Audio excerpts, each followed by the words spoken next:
இளைஞர்கள் அதிகம் நாடுவது வாழ்க்கையில முன்னேறணும்னா அதிகம் எதன் மீது நாட்டம் இருக்கிறது அப்படின்னு கேட்டா செல்வத்தின் மீது தான் இருக்கிறது. இவங்கெல்லாம் பேசுறாங்க, பணம் இருந்தா வாழ்க்கையில நிம்மதி போயிடும், பணம் இருந்தா வாழ்க்கையே நீங்க ரசிச்செல்லாம் வாழ முடியாது. எந்த காலத்துலங்க இருக்கீங்க? பிரிட்டன்ல ஒரு ஆய்வு நடத்தியிருக்கிறாங்க. நேயர்களை நல்லா கவனிச்சுக்கோங்க. உலகில் யார் சந்தோஷமா இருக்கிறான்னு கேட்டா, நல்ல பணத்த சேர்த்து வச்சிருக்கிறவன் தான் சந்தோஷமா இருக்கிறான் அப்படின்னு சொல்லி, ஆராய்ச்சியினுடைய முடிவாகவே சொல்லியிருக்கிறாங்க. அதெல்லாம் இவங்க படிக்க மாட்டாங்க. ஏன்னா, அதெல்லாம் ஹைலைட் பண்ண மாட்டாங்க. காரணம் கல்விங்கிற அணியில இருக்கிறதுனால. இளைஞர்கள் ஏன் அந்த செல்வத்த நாடுறாங்க தெரியுமா? அந்த நாட்டம்ங்கிற சொல்லுக்கு விருப்பம்னு ஒரு பொருள் இருக்குங்க. ஏன் விரும்புறாங்க தெரியுமா? தனக்கான அங்கீகாரத்தை இந்த சமுதாயத்தில் வாங்கி கொடுப்பது செல்வமாக இருக்குன்னு நினைக்கிறாங்க. இங்க படிப்பு எது வரைக்கும் தெரியுமா? ஒரு பையன்ட்ட போய், சின்ன பையன்ட்ட போய், "நீ என்ன ஆகணும்?" அப்படின்னு கேளுங்க. நல்லா படிச்சு, டாக்டர் ஆகணும் அப்படின்னு சொல்றதோட நிப்பாட்ட மாட்டான்.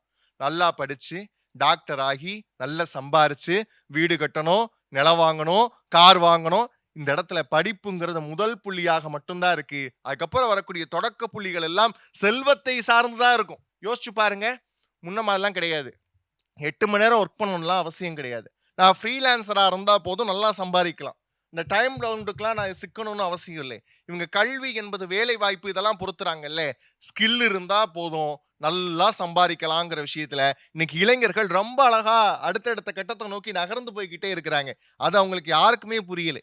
அடுத்த விஷயம் யோசிச்சு பாருங்க. இளைஞனுக்கு இன்றைய இளைஞனுக்கு எது தெரியுமா உண்மையான மகிழ்ச்சியை கொடுக்குது? ஐ லவ் யூ அப்படின்னு காதலி அனுப்பக்கூடிய மெசேஜ் கிடையாதுங்க. 5ஆம் தேதி யுவர் சேலரி ஹாஸ் பின் கிரெடிட்டட்னு ஒரு மெசேஜ் வரும் பாருங்க. அந்த மெசேஜுக்கு தான் இன்றைய இளைஞர்கள் காத்துக்கிட்டே இருக்கிறான். ஏன் அப்படின்னு கேட்டா, 28ஆம் தேதியிலிருந்து அவன் படுற பாடு அவனுக்கு தான் தெரியும். கையில காசு இருக்காது. மாசத்துல 5 நாள் ரொம்ப பணக்காரனா இருக்கிறது நம்மால் தான். அடுத்த 5 நாள் மிடில் கிளாஸ் ஆயிருவான். அதுக்கப்புறம் வரக்கூடிய நாட்களில் எல்லாம் ஏழையாகவே மாசத்தை கழிக்கிறது நம்மால தான் இருப்பான். அப்ப அந்த முதல் 5 நாளுக்காக ஏங்கக்கூடிய ஓட்டம் தான் வாழ்க்கைன்னு சொன்னா, வாழ்க்கையில எதுங்க தேவை? பணம் தான் தேவைப்படுது.